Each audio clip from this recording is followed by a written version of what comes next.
Hervé Morin, bonjour.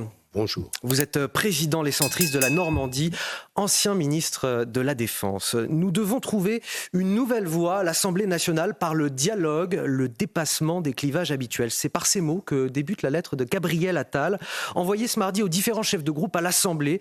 Il ne s'agit donc pas, dit-il, d'effacer nos différences et nos désaccords, mais de les surmonter, de les dépasser. Bon. Il les dépasse tellement qu'il a exclu parmi les destinataires de cette lettre le Rassemblement national et la France insoumise. Et question pour vous ce matin, peut-on gouverner aujourd'hui le pays sans ces deux partis et notamment sans cette alliance LR-RN qui cumule 143 sièges à l'Assemblée? Écoutez, quel peut être d'abord ce gouvernement? Est-ce qu'on peut essayer de se poser les questions centrales avant de déterminer quel serait le plan d'action? Est-ce que c'est un gouvernement de transformation du pays? Non. C'est un gouvernement de transition, c'est-à-dire que c'est un gouvernement qui nous amène jusqu'à l'été prochain et la capacité pour les Français éventuellement de s'exprimer à nouveau par le suffrage universel. Après, il y a quelques principes de base. Est-ce qu'on accepte des prélèvements obligatoires supplémentaires? Est-ce qu'on lutte contre les déficits publics? Est-ce qu'on est tenu par nos engagements européens? Est-ce qu'on sanctuarise les crédits militaires à un moment où le monde est extrêmement dangereux? Il y a un plan d'action qui est proposé par Gabriel Attal.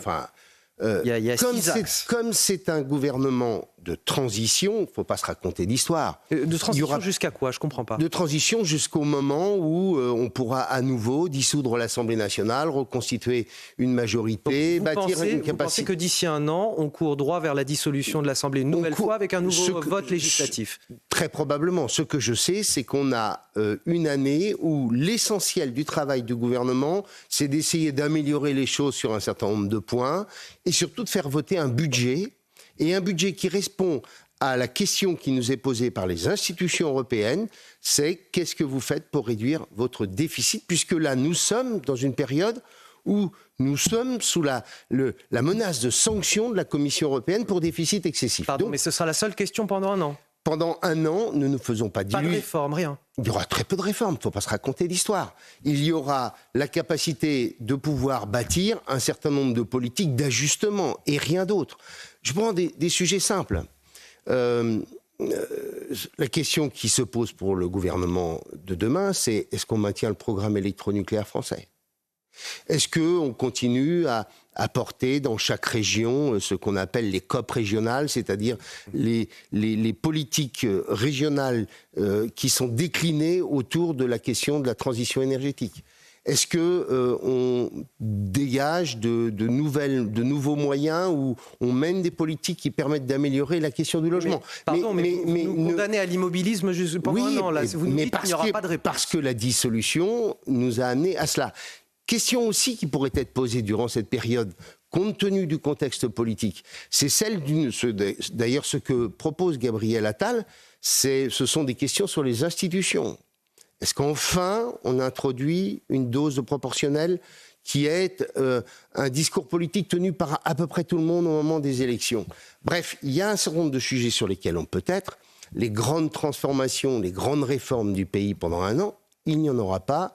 Donc ce qu'il nous faut, c'est avoir un homme ou une femme qui ait l'expérience politique, qui est capable de parler à peu près avec tout le monde, qui est, pour reprendre une formule de mon copain Borloo, capable d'arranger les bidons, c'est-à-dire de discuter, trouver les voies et moyens pour bâtir des majorités et surtout faire en sorte que la France puisse avoir un budget en fin d'année. Ça m'a l'air d'être un gouvernement très technique que vous nous promettez. Non, je ne veux pas de gouvernement technique.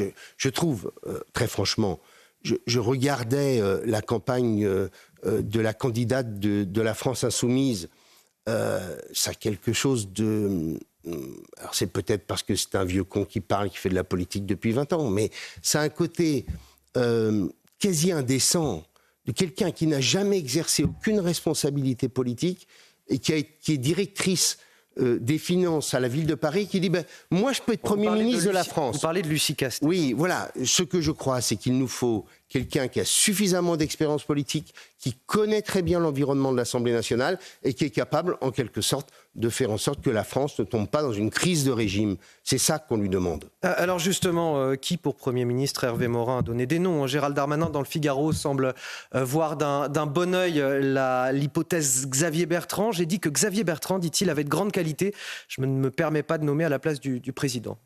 Oui, Xavier Bertrand, Jean-Louis Borloo, que je citais tout à l'heure, qui a été, par exemple, lorsque nous étions au gouvernement ensemble, capable de faire voter à l'unanimité sa loi. Hervé Morin également? Non, moi je suis dans ma région, je suis très heureux dans ma région, je n'ai aucune envie de rentrer dans ce gouvernement. Mais disons les choses, n'inventons pas un gouvernement qui serait capable d'entraîner et d'emmener le pays vers des transformations importantes. Il y en aura besoin. Ce qu'il nous faut, c'est nous éviter la crise de régime et pouvoir ajuster les choses sur un certain nombre de points. Le Premier ministre doit nécessairement être extérieur à la Macronie ? Oui, ça me paraît une évidence. On ne peut pas avoir perdu les élections et dire je vais conduire le gouvernement de demain. Je voudrais quand même qu'on revienne à ce plan d'action de Gabriel Attal et ses lettres, pas que celles de Gabriel Attal, Stéphane Séjourné, puis il y a les centristes d'Horizon également qui ont écrit leurs lettres aux autres chefs de parti. J'avais co-signé aussi il y a quelques semaines avec Jean-François Copé une lettre en disant, voilà, une tribune, en disant voilà ce qu'il nous faut pour le pays. On ne peut pas rester en dehors de la construction du gouvernement. Et la lettre de Lucie Castet, toutes ces lettres ont un point commun, c'est pas de rassemblement national, malgré ces 143 sièges qu'il obtient avec les LR d'Éric Ciotti. Écoutez, est-ce que le Rassemblement national veut lutter contre les déficits publics? Non. Est-ce que le Rassemblement national tient à nos engagements européens? Non. Donc très clairement, il n'y a pas de discussion possible avec le Rassemblement national. Vous nous dites aujourd'hui que la France n'est pas gouvernable. Je dis simplement qu'il faut éviter que la France ne soit pas gouvernable et donc avoir les capacités de bâtir un accord à minima sur un certain nombre de sujets et qui permet à la France d'avoir un budget et une loi de finances. On va faire votre bilan de ces Jeux Olympiques, Hervé Morin. Qu'avez-vous pensé de l'organisation de cette compétition et de l'image qui a été renvoyée par la France? Écoutez, moi j'ai passé des... je ne sais pas si c'est des dizaines d'heures ou des centaines d'heures, c'est probablement des centaines d'heures, comme beaucoup de Français devant ma télé. Moi j'adore le sport, j'en fais beaucoup, donc je trouve que l'image de la France a été belle, qu'on a vu des JO fantastiques, que le fait de le faire au pied des grands monuments que le monde entier connaît était une excellente idée.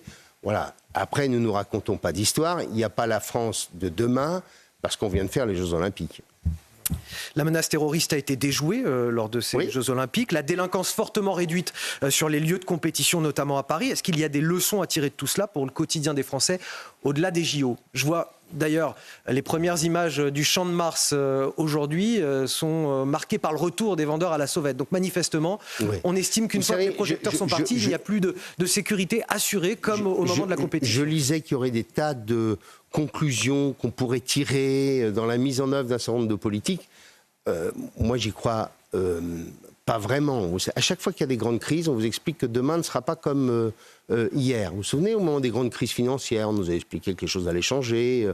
À tel ou tel moment, à chaque fois qu'il y a des grands événements, souvenez-vous de 1998, la France Black Blamber. En réalité, les vrais sujets restent devant nous. La vraie vie, pour reprendre l'expression d'Emmanuel Macron, c'est la lutte contre l'insécurité alors que la délinquance augmente, c'est la lutte contre les déficits, c'est de faire en sorte que la France puisse améliorer sa compétitivité. Et tous ces sujets-là restent devant nous. Politiquement, on voit bien qu'Emmanuel Macron essaye de tirer les marrons du feu de la réussite de cet événement. Il veut même organiser une parade des athlètes le 14 septembre prochain. Bon, c'est de bonne guerre, mais est-ce que ça peut marcher, selon vous? Écoutez... Moi, j'aime, comment vous dire, j'aime quand on fait de la politique sobrement. Quand je voyais Emmanuel Macron... Il en est carrément à dire aujourd'hui que ce qu'on a vécu ces dernières semaines, c'est la vraie vie, vous l'avez dit à l'instant. Oui. Enfin, la vraie vie, c'est pas ça pour un compatriote. Vous voyez, là, je lisais ce matin dans un des journaux que la RATP avait remis son service d'été, quoi. Enfin bon, voilà, c'est ça la vraie vie pour les gens qui vont prendre le métro. Bien. Clairement, j'aimerais qu'on ait un peu de pudeur. Quand je voyais Emmanuel Macron se jeter dans les bras des athlètes à chaque fois qu'il y en a un qui avait une médaille, etc. Je ne suis pas convaincu qu'il faille faire tout ça. Il veut poursuivre manifestement l'euphorie de cet événement. Et je ne suis pas convaincu. Il n'en tirera pas de bénéfices politiques selon vous. Non, je ne crois pas. D'accord. Hervé Morin, vous avez aussi été ministre de la Défense de Nicolas Sarkozy. Alors je voudrais évoquer avec vous le conflit entre l'Ukraine et la Russie. L'Ukraine qui revendique de nouvelles avancées sur le territoire russe dans la région de Koursk. Une semaine après le début de son offensive surprise, selon Volodymyr Zelensky, 74 localités sont passées sous son contrôle, plus de 1000 km². Une avancée qui, nous dit-on, n'a pas pour but l'annexion de ces territoires russes, mais plutôt la négociation d'une paix juste. Est-ce que c'est un tournant dans le conflit, selon vous ? Difficile à dire. Il y a tout de même dans cette offensive ukrainienne au moins 2 points qui méritent d'être signalés. Le premier, c'est l'agilité de l'armée ukrainienne. Est-ce que cette agilité est liée aux équipements occidentaux ? Est-ce qu'enfin, les équipements occidentaux qui ont été livrés aux Ukrainiens ont permis à l'Ukraine de pouvoir avoir cette offensive. Il faudrait connaître les détails que, bien entendu, je n'ai pas. Et puis, le second point que je voudrais tout de même qu'on ait en tête, c'est que, sauf erreur de ma part, ça doit être la première fois qu'un pays ayant l'arme nucléaire, ayant la dissuasion, est envahi par des forces conventionnelles.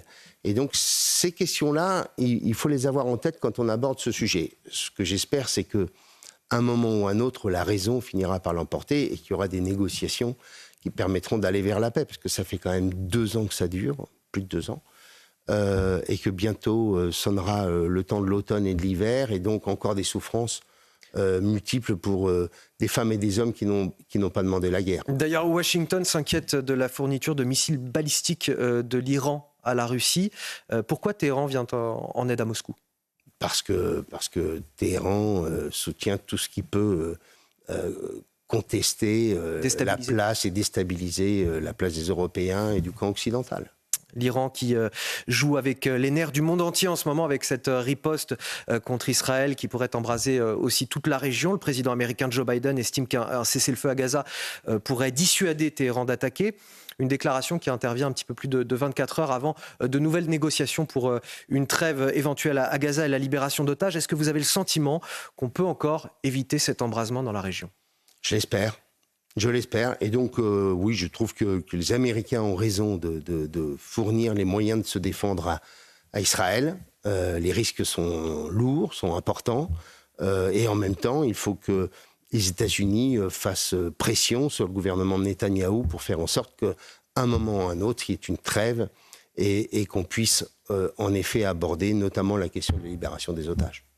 L'Iran, je le disais, joue avec les nerfs de la communauté internationale et puis surtout d'Israël, qui est le premier pays ciblé par l'Iran.